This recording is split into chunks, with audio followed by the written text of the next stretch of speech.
Help! I need a now. I just walked to my apartment. My fiance's on the floor with blood everywhere. What is the address? 4601 Flat Rock Road. Please come. Help! 40 now. Road. Is this a house or apartment? Oh no! Oh no!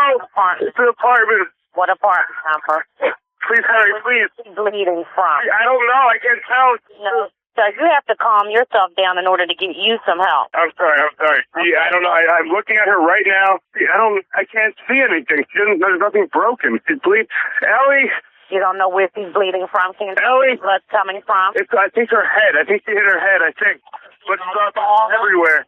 Okay, sir. Everywhere. She might have fallen. Do you know what happened? She may have left there's blood on the table. Her face is a little purple. Okay, hold on for rescue for her. Stay on the phone. Did anyone notice that the very moment dispatch said, "You have to calm down so we can get you help," Sam immediately switched off panic mode? Sure, he was told to calm down, but in a moment like that, who can just turn it off?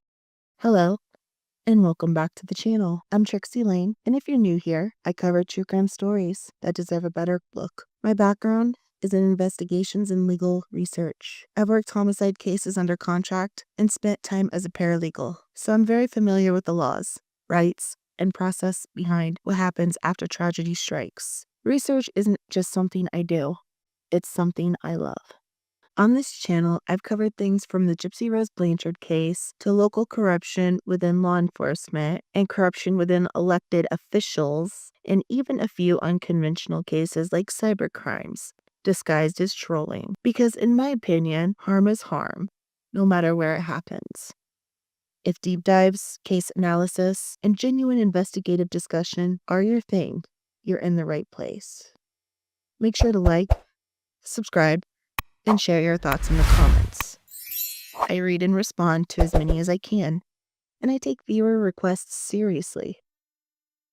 Today we're turning our focus to the Ellen Greenberg case. A woman found with 20 stab wounds and blunt force trauma, yet somehow ruled a suicide. That alone should raise every possible red flag. Many creators have followed this case for years, including Gavin Fish, whose investigative work has been an incredible resource. I want to thank one of my viewers for pointing me towards his channel. His research is detailed, respectful, and absolutely worth checking out. You'll find his link in the description below. The clip you heard in the beginning of the video was the start of the 911 call made by Sam Goldberg, Ellen's fiancé, when he claims to have found her inside their apartment. That call was provided courtesy of Gavin Fish's channel.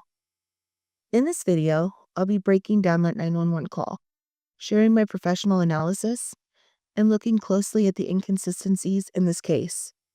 Because Ellen Greenberg's story deserves answers. Now, let's get into it. Fire Department 842, what's the address? No, Bro, please hurry. 4601 Flat Rock? Yes. What's wrong? I went downstairs to go work out. I came back up. The door was latched. My fiance's inside. She wasn't answering. So after about a half hour, I decided to break it down. I see her now just on the floor with blood. She's not responding. I want to pause here for a moment. I think we can all agree, even this early on, that there's just no way this woman unalived herself. Let's look at what we know so far. How could the latch on the apartment door have been secured from the inside if Ellen was the only one there? Or are we just taking Sam's word that it was latched? In the limited set of crime scene photos that were taken, also courtesy of Gavin Fish, you can see that the latch is broken, but not in a way that matches a forced entry. When looking at this latch, something doesn't quite seem to fit the narrative we've been given. The damage looks minimal, more like chipped paint. Think the kind of structural break you'd expect if somebody had actually forced their way in. That alone raises questions about what actually happened at that door. If Sam had truly broken that door down or kicked it in like he claimed, we'd expect to see much more damage, especially to the latch and the surrounding frame. But that's not what we see here. And that is where the questions really start. Okay, Is she breathing? Yeah, Look at her chest. I need you to calm down, and I need you to look at her chest. It's really. I don't think she. I really don't think she is. Listen to me. Someone's on the way. Look at her chest. Is she flat on her back? She's on her back. So Okay, look at her chest and tell me if it's going up and down, up and down. I don't see her moving. Okay, do you know how to do CPR? I don't. Okay, I can tell you what to do, okay, until they get there. I want you to keep her... Oh, God. Hello?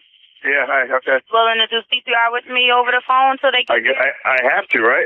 Okay, so get her flat on her back, bare her chest, okay? You want to rip her shirt off? There are so many red flags in this part of the 911 call.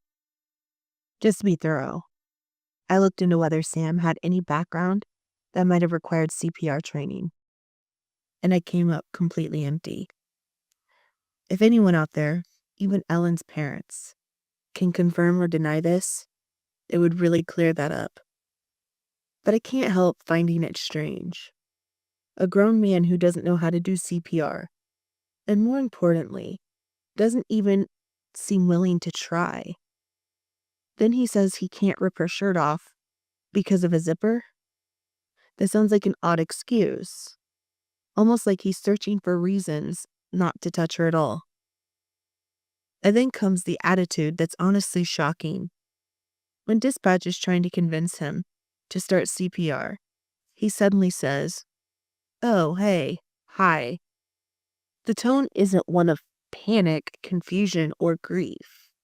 It's detached, unnervingly casual. Not what you'd expect from someone who's just found their fiancé unalived. Moments later, dispatch pleads again. "Will you do CPR with me over the phone?" And Sam responds coldly, "Well, I guess I have to, don't I?" I have no words for that. None. The lack of emotion, the reluctance, it's chilling. This call, in my opinion, shows a man who didn't care. It's all right there, in his own words, in tone. Okay. Feel down by her side. Oh, my... Allie, please. Listen, you can't freak out, sir, because... Okay, I'm trying not to. Her shirt won't come off. It's a zipper. Oh, my God, she stabbed herself. Where? She found a knife. Oh, no, her knife's sticking out. What? There's a knife sticking out of her heart. Oh my God, she stabbed herself. There's a knife in her. There's a knife in her heart. To me, this line doesn't sound like shock. It sounds like someone acting, and not very convincingly. I've never personally heard of someone stabbing themselves in the heart. And according to forensic data, that reaction would make sense, because less than 1% of all suicides are self-inflicted by stabbing to the chest or heart. It's one of the least common methods ever documented. Now, in some confirmed cases, where a person is found with a single stab wound and a knife still lodged in the chest, suicide can be considered. But when you start seeing multiple stab wounds, especially to the back, neck, or other hard-to-reach areas, it immediately becomes suspicious. According to Forensic Science International, a few verified self-stabbing cases on record usually involve only 1 to 3 wounds. Anything beyond that raises serious red flags. So when we're talking about 20 stab wounds, and later reports confirming now 23, that's not just questionable, it's alarming. But what truly stands out here isn't just the physical evidence. It's Sam's tone. The way he says, it feels almost excited, like he's already solved the case. She's stabbed herself. There's a knife in her heart. Almost as if he's closing the book right there. No shock, no despair. Just a cold, detached statement, as though he's narrating someone else's tragedy. Oh, she stabbed herself? I guess so. I don't know where she fell on it. I don't know. Okay, well, don't touch it. Okay, so I just let her down here now? I mean, what do I do? No, I mean, you can't. If the knife is in her chest, it's going to be kind of hard for you to do CPR at this time. Oh, no. Oh, my goodness. Okay. Police, which operator? 277. Is someone coming here? Yes, they are. You said 4601 Flat Rock, right? Yes. Okay, someone's on the way. And the knife is still inside? Wait, so what? The knife is still inside of her? Yes, I didn't take it out. Was it her chest or what area does it? It looks like it's right in her heart. Okay, someone's on the way out there. Okay, just get. Oh my God! Oh my God! How old is she?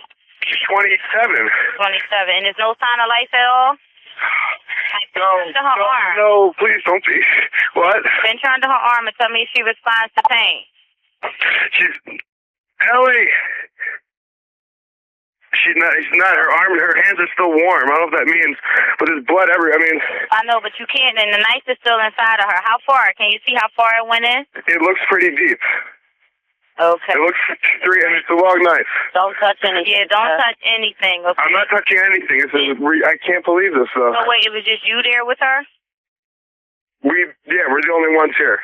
And she ran in the door. You said latched it shut. No. I went downstairs to work out, and when I came back up, the door was latched. Oh. Like it was, it wasn't like it was, it was like locked from the inside. And I'm yelling. So I was yelling. Was the house broken into? No. So there's no sign of a break-in? No sign of a break-in at all. There will be when you get here because I had to break the latch, but to get in. Okay. And this is a house, right? It's an apartment. Apartment. Okay, that'll help. Oh my God. All right. Thank you. Mm-hmm. Bye. When the dispatcher asked whether the knife was still inside Ellen, Sam responded, "Yes, I never took it out." But if you listen closely, it almost sounds like he laughs. His tone throughout the call is unsettling. There's something about the way he reacts, or rather, doesn't react, that feels deeply off. When he shouts, "Please no, Ellie," she's still warm. It doesn't come across as genuine distress. It's strangely composed, almost rehearsed. There's a lack of urgency, a lack of real panic that you'd expect in such a moment. It feels less like grief and more like performance. We'll dive deeper into this as we move through the case. But I also want to touch on another key detail, Sam's uncle and his involvement in taking Ellen's devices. Why did he do that? And could he have played a role in what seems to be Sam's carefully constructed narrative? Because at the heart of all of this, we can't forget a life was lost. And behind that loss are two grieving parents who deserve answers, closure, and justice. Thank you for watching. Please remember to comment, like, and subscribe. And I'll see you in the next one.